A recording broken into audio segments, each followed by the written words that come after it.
Hello guys, നമ്മുടെ പുതിയൊരു വ്ളോഗിലേക്ക് എല്ലാവരും സ്വാഗതം. സോ ഈ റിപ്പബ്ലിക് ഡേ, ഇൻഡിപെൻഡൻസ് ഡേ ഒക്കെ പ്രമാണിച്ച് ലാൽബാഗിൽ കുറേ ഫ്ലവർ ഷോയും കാര്യങ്ങളൊക്കെ നടക്കാറുണ്ട്. അപ്പോൾ ഈ കൊല്ലം 2026 റിപ്പബ്ലിക് ഡേയുടെ ഫ്ലവർ ഷോ കാണാൻ വേണ്ടിയാണ് നമ്മൾ പോകുന്നത്. ആദ്യമേ നമ്മൾ കയറിയത് ബോൺസൈ പാർക്കിലാണ്.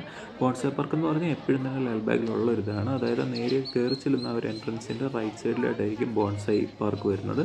അവിടെ 25 കൊല്ലം മുതൽ 100ന് മേളിൽ വരെ പ്രായമുള്ള ബോൺസായി ചെടികൾ അവിടെ ഉണ്ടായിരിക്കും.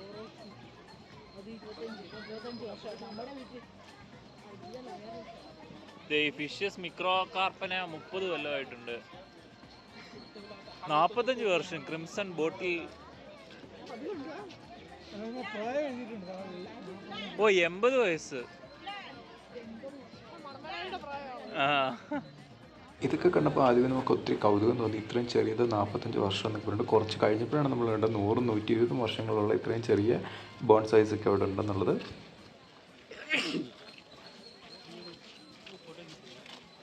ബോൺസൈ പാർക്കിനും ലാൽബാഗിനും സ്പെഷ്യലി ടിക്കറ്റും കാര്യങ്ങളൊന്നും ഉള്ളതല്ല. പക്ഷേ ഈ ഫ്ലവർ ഷോ അനുബന്ധിച്ച് കുറേ വെൻഡേഴ്സും കാര്യങ്ങളൊക്കെ വന്നുകൊണ്ടായിരിക്കാം ഇപ്രാവശ്യം കുറച്ച് ചാർജ് ഉണ്ടായിരുന്നു. Almost like 50 rupees per head എന്തോ ആയിരുന്നു വരുന്നത്. നമ്മൾ ആ ഒരു ലാൽബാഗിൽ നിന്ന് കയറി റൈറ്റ് സൈഡിലോട്ട് പോകുന്ന വഴിക്കാണ് ഗ്ലാസ് ഹൗസ് ഉള്ളത്.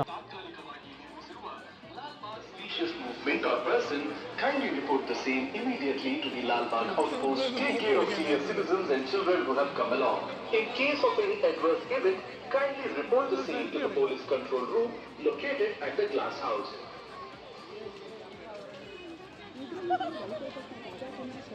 കാരിക്കേച്ചർ വരയ്ക്കാനോ? പക്ഷെ നല്ലൊരു എക്സ്പീരിയൻസ് അല്ലേ? 15 രൂപ.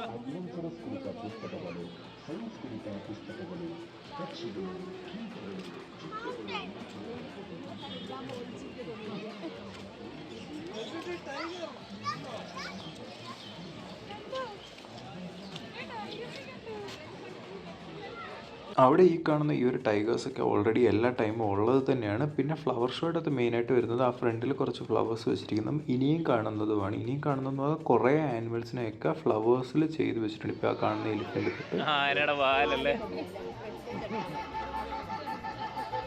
മൂങ്ങയ്ക്ക് എന്നാ ഒരു ഇതൊന്നും കൊടുക്കാഞ്ഞ, ഫ്ലവേഴ്സ് ഒന്നും കൊടുക്കാഞ്ഞ? ഇത് എന്നാ കിളിയാ ഇന്നു?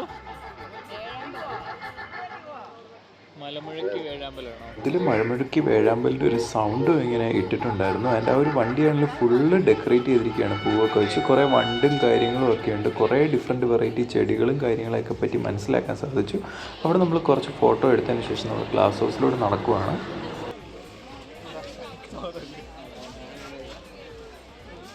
പല ഭാഷ അറിയുന്ന പല നാടുകളിൽ നിന്നുള്ള ആൾക്കാരാണ് ഇവിടെ കൂടിയിരിക്കുന്നത്. ഇവിടെ ബാംഗ്ലൂരിൽ എന്ത് പരിപാടിയാണെങ്കിൽ തന്നെയും എന്തെങ്കിലും ഒരു പരിപാടിയെ പറ്റി നല്ലൊരിത് കണ്ടു കഴിഞ്ഞാൽ പലയിടത്തു നിന്നുള്ള പല ആൾക്കാർ, ഇതിപ്പോൾ ഒരു മലയാളികളുടെ പരിപാടിയാണ് അവിടെ നടക്കുന്നതെങ്കിൽ പോലും പല ആൾക്കാരും വന്ന് അത് എൻജോയ് ചെയ്യുന്നൊരു ഇത് കാണാറുണ്ട് കേട്ടോ.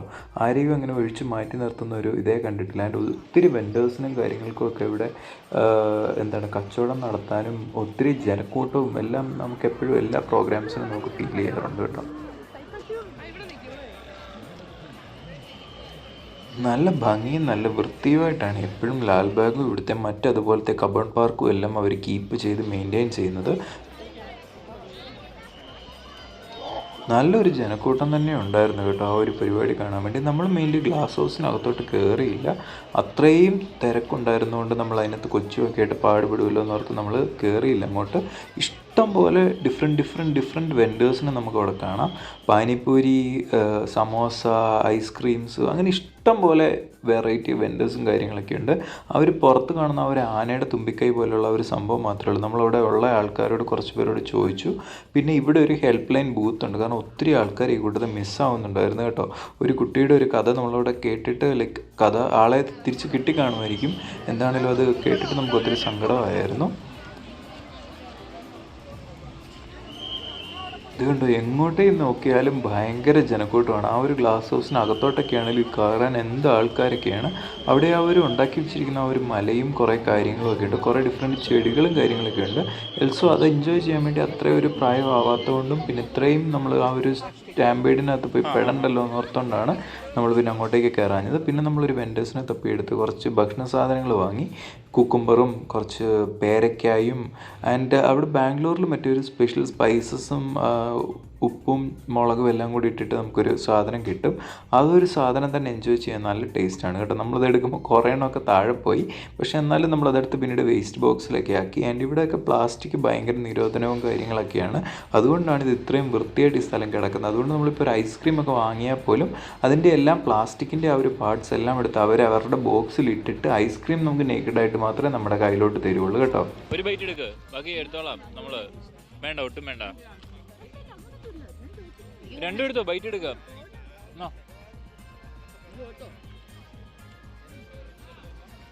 നമ്മളോട് ഇഷ്ടംപോലെ ഫാമിലീസിനെ പരിചയപ്പെട്ടു കേട്ടോ. അതിൻ്റെ കൂട്ടത്തിൽ ആൻഡ് ഫോറിനേഴ്സ് ഉണ്ടായിരുന്നു, മലയാളികളുണ്ടായിരുന്നു, ലൈക്ക് തമിഴരുണ്ടായിരുന്നു, കന്നഡികാസ് ഉണ്ടായിരുന്നു, തെലുങ്കർ, നോർത്ത് ഇന്ത്യയിൽ നിന്നുള്ളവർ ഒത്തിരി അധികം ആൾക്കാരുണ്ടായിരുന്നു കേട്ടോ. ഒത്തിരി ആൾക്കാർ ഇത് കാണാൻ വേണ്ടി വന്നിട്ടുണ്ടായിരുന്നു. നല്ലൊരു എക്സ്പീരിയൻസ് ആയിരുന്നു കേട്ടോ അത്. എൻ്റെ യൂട്യൂബ് ചാനൽ കാണാറില്ലേ നിങ്ങളാരും? സൂര്യകാന്തിയുടെ ഇടയിൽ കൂടെ ഇവിടെ ഒരു മാരേജ് ബ്യൂറോയും ഒരു സുദർശൻ സിൽക്സും കൂടിയ ഒരു പ്രൊമോഷൻ പോലെ ലൈക്ക് ഒരു കൊളാബായിട്ട് കുറേ ഗെയിംസും കാര്യങ്ങളൊക്കെ നടത്തി കുറേ വിന്നേഴ്സിനെയൊക്കെ സെലക്ട് ചെയ്യുന്ന പ്രോഗ്രാമും കാര്യങ്ങളൊക്കെ അവിടെ ഉണ്ടായിരുന്നു കേട്ടോ. ഞാൻ ആദ്യമായിട്ട് ഇത്രയും അടുത്തൊരു സൺഫ്ലവർ കാണുന്നെന്ന് എനിക്ക് തോന്നുന്നത്. അതിനകത്തൊരു തേനീച്ചയുണ്ടല്ലേ, കാണാവോന്ന് അറിഞ്ഞൂടാ. കാണാം. ഓ, ഈ ക്യാമറ കൊള്ളാം കേട്ടോ. അപ്പം കണ്ട ഉണ്ണിച്ച മാക്രോ ആയി.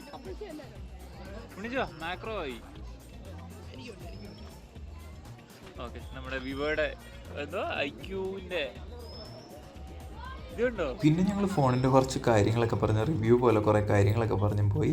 ആൻഡ് ഈ ഒരു ഫോണിൻ്റെ മെയിൻ പ്രശ്നം എന്ന് പറഞ്ഞാൽ നമുക്ക് വീഡിയോ റെക്കോർഡ് ചെയ്യുമ്പം സൂം ചെയ്ത് പോകാൻ പറ്റുകയില്ല എന്നുള്ളതാണ്. അതൊരു മെയിൻ പ്രശ്നമായിട്ട് തന്നെയാണ് എനിക്ക് തോന്നിയത്. മേ ബി അതിനകത്ത് എന്തെങ്കിലും സെറ്റിങ്സ് ഉണ്ടായിരിക്കും, അത് അത്രയും ഡീറ്റെയിൽ ആയിട്ട് നോക്കിയിട്ടില്ലാത്തതുകൊണ്ടാവാം. പക്ഷേ നല്ലൊരു ഔട്ട്പുട്ടാണെന്നാണ് എനിക്ക് തോന്നുന്നത്. നിങ്ങൾക്ക് എന്താ തോന്നുന്നത് എന്നുള്ളത് നിങ്ങൾ താഴെ കമൻറ്റായിട്ട് പറയുമല്ലോ അല്ലേ. നമ്മളിപ്പം പരിപാടിയൊക്കെ കഴിഞ്ഞ് തിരിച്ച് പോവുകയാണ്. ഈ ഒരു ചെയ്തതിനൊക്കെ നല്ല എഫേർട്ട് എടുക്കുന്നൊരു പരിപാടിയുണ്ട്. അതുകൊണ്ട് തന്നെ നമ്മളത് എൻജോയ് ചെയ്തു. ആൻഡ് പിന്നെയും കുറച്ച് നമ്മൾ സ്നാക്സ് ഒക്കെ വാങ്ങിച്ചു. ആദ്യം ഉണ്ണിച്ച വേണ്ടാന്നൊക്കെ പറഞ്ഞ് ആദ്യം ഐസ്ക്രീം കഴിക്കാനതൊക്കെ പുള്ളി ഡയറ്റ് ആയിരുന്നുകൊണ്ടാണ്. പക്ഷേ ദഹിപൂരിയാണ് നല്ലതാണെന്നൊക്കെ പറഞ്ഞപ്പോൾ പുള്ളി പറഞ്ഞു യൂട്യൂബിലൊന്നും ഇവിടെ അല്ലേ, അങ്ങനെയാണെന്നുണ്ടെങ്കിൽ ഞാനത് കഴിക്കാം. അത് നമ്മളൊരു 1.5-2 മണിക്കൂറാണ് അവിടെ സ്പെൻഡ് ചെയ്തെങ്കിൽ അത്യാവശ്യം ഒരു വെയിലുണ്ടായിരുന്നതുകൊണ്ട് തന്നെ കൊച്ചിനെ എടുത്തിട്ട് നടക്കുന്നതൊക്കെ ആയതുകൊണ്ട് കുറച്ച് നമ്മൾ ക്ഷീണിച്ചു പോയി. ആൻഡ് നിങ്ങൾക്ക് എന്താണ് ബാംഗ്ലൂരിനുള്ള അഭിപ്രായം എന്നുള്ളത് പറയുക. ഇതുപോലത്തെ കൂടുതൽ വീഡിയോസിനെ ലൈക്ക് ആൻഡ് സബ്സ്ക്രൈബ്.